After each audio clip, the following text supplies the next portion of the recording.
Welcome everybody to the Anthony Irwin Show live edition. This is a pressure cooker. Sorry, usually I had spaces on a Tuesday. It is late Tuesday. This game started way late. We're going to go ahead and jump into this. Obviously, a little bit later, had some technical difficulties here logging on to TNT. Shouts to my Spectrum app on my TV for just continuing to load. Keep working over there, guys. I do have it here on my desktop though, and as I'm recording, Davis just dunks it to make it a 102-115 game, 2:37 to go here in the fourth quarter. Going to be doing these just like we did last year. They are called pressure cookers, but usually I would like for there to be a little bit more pressure as we see Andrew Wiggins pull up for three over Davis. 118-102 with about 2 minutes and some change to go in this one. We could look at the stats here. The stats are not pretty. It is just, it's a lot of what we anticipated, right? The Lakers can't make threes. They shoot on the night 9 of 38, 23.7%. You compare that to the Warriors, who shot 36.4% from three-point range, and that's kind of sort of the difference. And in the first half, there was a lot of, well, if the Lakers just made their threes, they'd be ahead in this one. It's like, yeah, sure, but the Lakers aren't going to make their threes this year. So it's like, yeah, if cool, yeah, but that's not something that you can really hope for, even with the Lakers this year as they're currently constructed. Going to commercial here, so I'm going to take your guys' questions.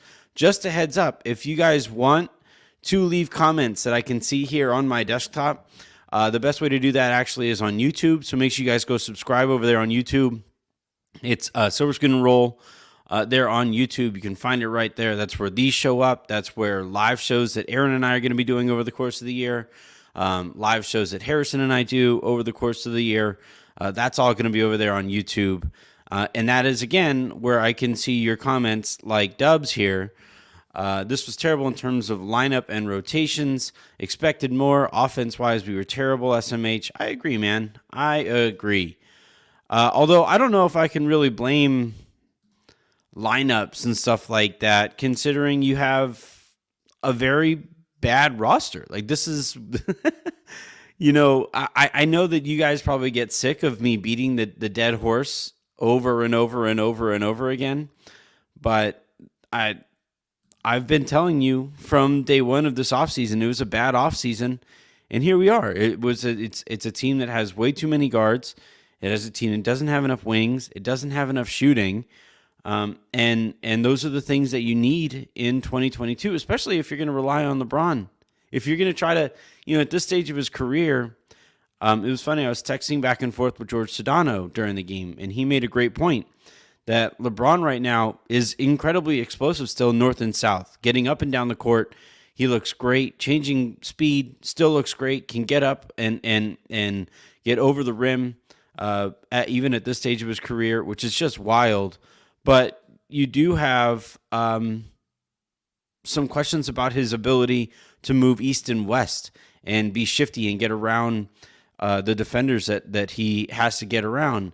And because there are some of those concerns with his ability to move there, you are seeing even more, it necessitates even more the Lakers getting the shooting that would allow for a more wide open key. And, somebody like Buddy Hield would really help there. And when you consider that the best shooter on the Lakers roster right now is probably Matt Ryan, somebody who wouldn't be on very many rosters around the NBA, and certainly not on very many postseason teams' opening night rotations, like, that is not great, And from there, in terms of your actual rotation, the only other guy that is a decent shooter is Patrick Beverley, and even he's like